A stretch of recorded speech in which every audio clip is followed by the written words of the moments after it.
Donc je m'appelle Eve Georges, je suis souffleuse de verre et je travaille au sein de l'atelier Georges, du coup comme mon nom, avec mon conjoint qui s'appelle Laurent. Et on produit principalement des luminaires, mais aussi toutes sortes d'objets de décoration. Et ici, on est au Cercle Vert, l'atelier de Vincent Bride, parce qu'il se trouve qu'on partage notre production entre notre atelier chez nous et l'atelier qui est mutualisé ici. Nous, on est basé en Bourgogne, en Côte d'Or, entre Beaune et Dijon à peu près. À la maison, en fait, on a ce qu'on appelle l'atelier à froid, qui consiste à faire toutes les opérations de finition. Et on a un petit four pour les opérations de soufflage qu'on allume pour faire des sessions de production en série ou en pièces uniques, mais dans des tailles qui sont limitées. Et lorsqu'on a besoin de faire des plus gros volumes, on vient ici. Donc avec Laurent, on s'est rencontrés en 2012 au Centre international d'art verrier à Meisenthal. À ce moment-là, lui, il était souffleur et moi, j'étais designer. Et en fait, on a mené un projet ensemble pendant 3 mois et à la suite de ce projet, on a continué à travailler ensemble. Ensuite, je me suis formée à plusieurs techniques dans un atelier de la région parisienne qui s'appelle Psilocybine. Et suite à ce passage-là, ma décision a été prise et je suis allée au CERFAV pour me former vraiment spécifiquement au soufflage de verre et donc de prendre le temps pendant 2 ans, d'abord de passer le CAP puis de concrétiser la formation créateur verrier. À l'issue de ma formation, je suis restée encore 1 an au CERFAV, au sein de la formation concepteur-créateur. C'était vraiment pour mettre le pied à l'étrier parce que notre décision était prise, on allait démarrer un atelier ensemble. Et vraiment à l'issue de cette année-là, on s'est lancé. Comme je disais, c'est vrai que je suis designer de formation, designer produit, donc je pense que c'est aussi ce qui a créé mon appétence pour créer des objets, même si on fait aussi des pièces uniques. Les typologies sont assez variées, mais c'est vrai qu'en fait, on a à cœur d'organiser nos créations au sein de collections.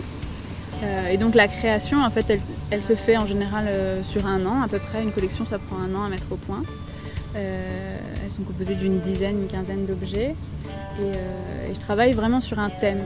Là, la dernière qu'on a sortie en janvier 2020, elle s'appelle Aube.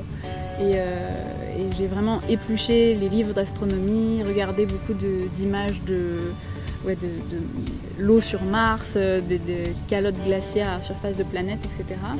Et à partir de là, d'abord j'ai commencé à échantillonner uniquement des éléments de décor, donc des verres mélangés, vraiment de mettre au point un nuancier. Et dans un deuxième temps, d'abord par le dessin et puis au fur et à mesure, en apportant ces dessins en atelier, on met au point les formes. Et on ne se limite pas forcément à une fonction spécifique. Ce qui nous intéresse, c'est vraiment de créer un ensemble d'intérieur qui soit cohérent, où vraiment on a l'impression d'éprouver vraiment le thème qu'on s'est fixé et voilà, d'avoir exprimé ce qu'on avait envie de dire. Les objets, comme je disais, c'est principalement des luminaires, à destination surtout de projets d'architecture intérieure. Donc on travaille beaucoup avec différents prescripteurs.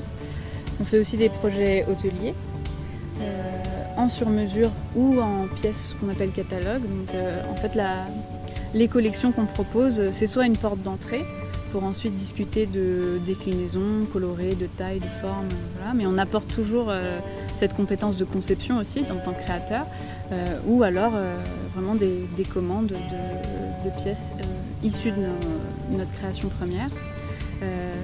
Une des choses auxquelles on tient en revanche, c'est que même si on peut travailler en série, en micro-série, aucune des pièces qu'on va sortir de l'atelier sera identique à la précédente. Donc soit on travaille sans moule par exemple, donc c'est vraiment le souffle et puis la chaleur du verre qui va décider la forme, ou alors lorsqu'on travaille dans des moules pour créer des formes spécifiques, on va développer un décor pendant lequel en fait le verre va se mouvoir de manière non prédictible en fait.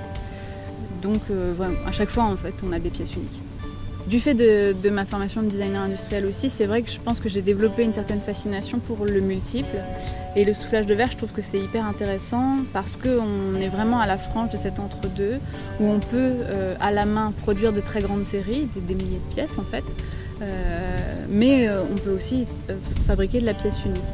Et l'outil moule m'intéresse beaucoup parce qu'il permet justement, par des jeux de détournement par exemple, d'être vraiment à la frontière entre les deux.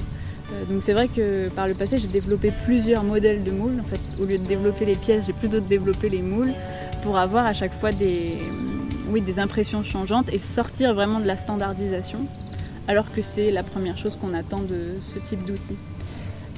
Et dans la toute première collection qu'on a développée, principalement moi au Cerfave, et avec laquelle on a lancé notre atelier, la collection s'appelait Moire.